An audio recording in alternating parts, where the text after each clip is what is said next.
Gary. Thank you for tuning in. If you liked what you see here today, like, comment, share, subscribe. We're doing brakes on a 2003 Mercedes-Benz G500. Yes, it is a 2003. It is a 2003. It's been pretty well maintained. The owner is obsessed with this vehicle. So today, he doesn't need brakes, but he doesn't like how his rotors look. So we're changing rotors and pads on it. He brought all his parts, so we're just doing the work. Okay. All right. So I went ahead and obviously set her up on the lift. And when I say her, I refer to all my vehicles as her or she, or I'm working on her. All right, so don't put. I set her up on the lift. I went ahead and removed the driver front tire, the rear tire as well, and I got it pretty much somewhat almost off. It's just that obviously this is a fixed caliper, and then you have a fixed brake line, solid brake line here that goes into a bracket here. So when you do this job, you want to be careful not to break this line. And also don't forget your brake wear sensor harness. This is for the brake wear sensor. You want to make sure not to move this too much when you're doing this job. All right, so so we're gonna go ahead and take it off. Pop it, enjoy.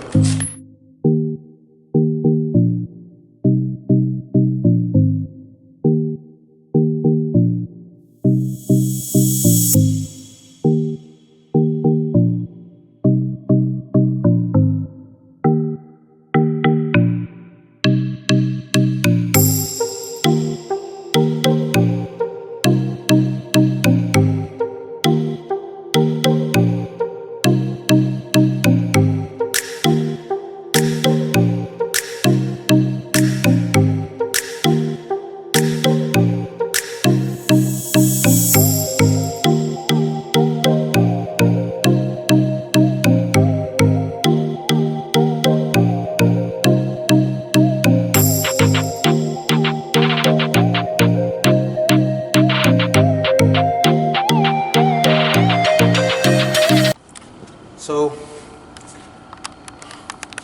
I figured I'd keep the Jeep low. I can, work from a squatted position as such. But it gave me a bit of fight putting in the caliper because it's heavy. So it gave me a little bit of fight. Originally I swapped the bolts by mistake. Didn't realize that the top bolt and the lower bolts are two different sizes, so you can't. Make sure you put it in the right spot. I've got the bottom one started, and I'm gonna go ahead and, while I'm taking the breather, see if I can get the top one started.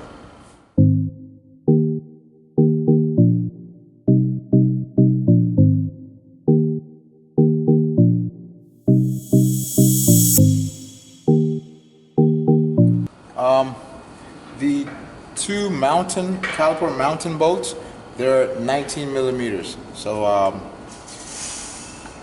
just FYI.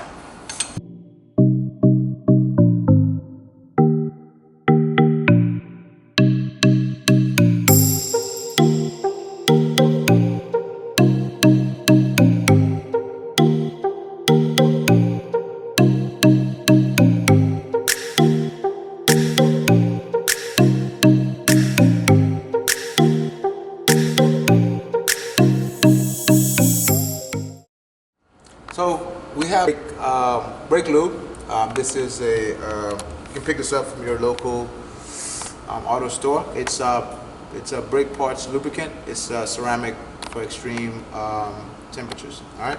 So we typically apply this to any components that will slide and create friction or bind. So now we'll put it on this side or that side. Just typically where the pads will slide against something.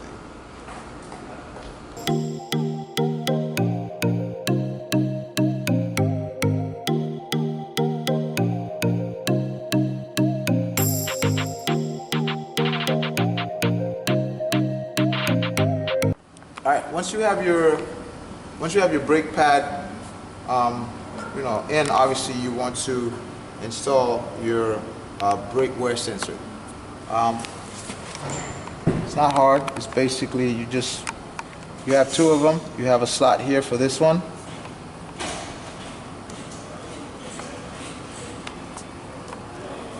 You can install it before or after you put the pad in, but it's typically just slides in there like such.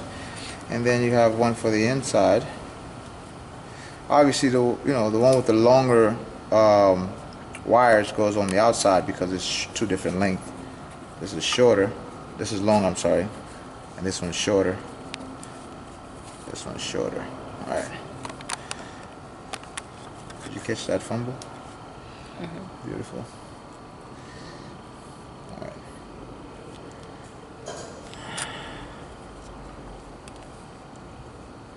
So ideally, when you do these jobs, you want to use new brake wear sensor. But there was nothing wrong with his brake pads. Again, his brake pads are fine. As I mentioned earlier, he's only changing it because he wants the drill and slide rotor, and he doesn't like the fact that his rotors look rusty. All right, so he had the rotor painted prior to us getting it. All right. So we have a brake pad retainer plate. Basically, it sits like such, like so, and then you have this pin that comes from here and it goes to the other side. This is crucial. See those little contact points? Here you want to apply like some of the lubricant, and also wherever the pin rests, you want to apply some of the lubricant. So that way, if they shouldn't move, it wouldn't create like a sound or noise. So you don't have any noise when you're braking, okay?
All right, so I got the driver's side all done. We're gonna go ahead and start on the passenger side. I'm gonna go ahead and remove the front tire, the rear tire, and then show you the steps on removing that pin and remove the brake pads and the calipers. All right, so let's get started.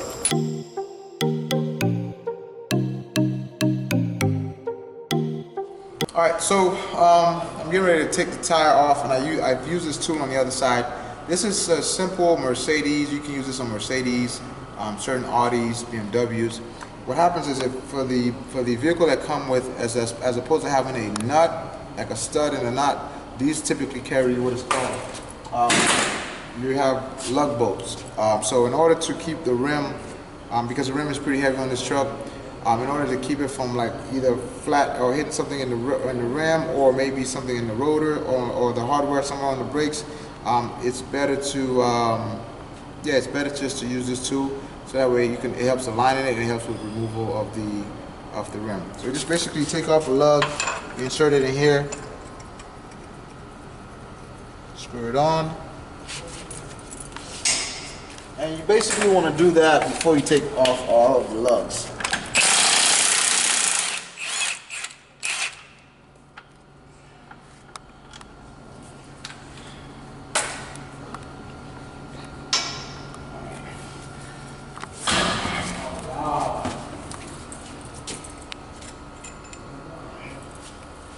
Alright, we're going to go back to the back side, do the same thing.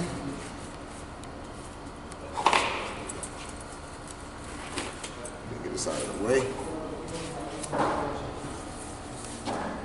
All right. So in the back, you have a brake wear sensor. You want to disconnect that. All right, and then the two caliper mounting bolts. They're 13 millimeters. I think I've already broken one loose. Yep, already broke that one loose. The bolts don't come out all the way because it's a clearance issue. But if you loosen them up and you back them up as far as they can, you can get it out.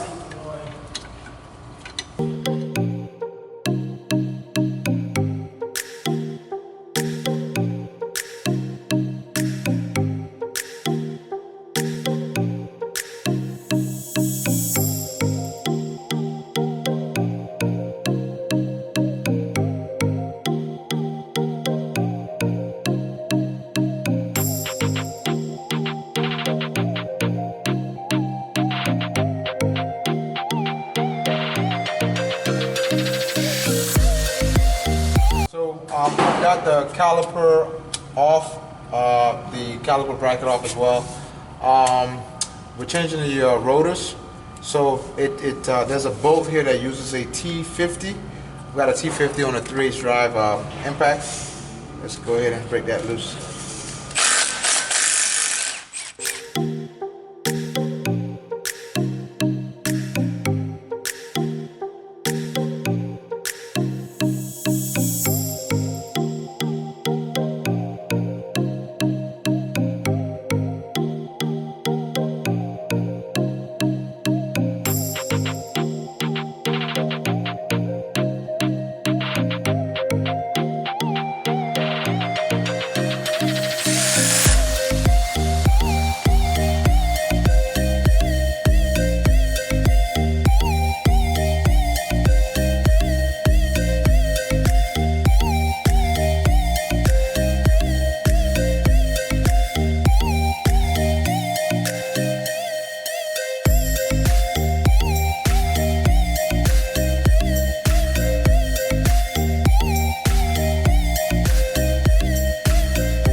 Alright, so we're done.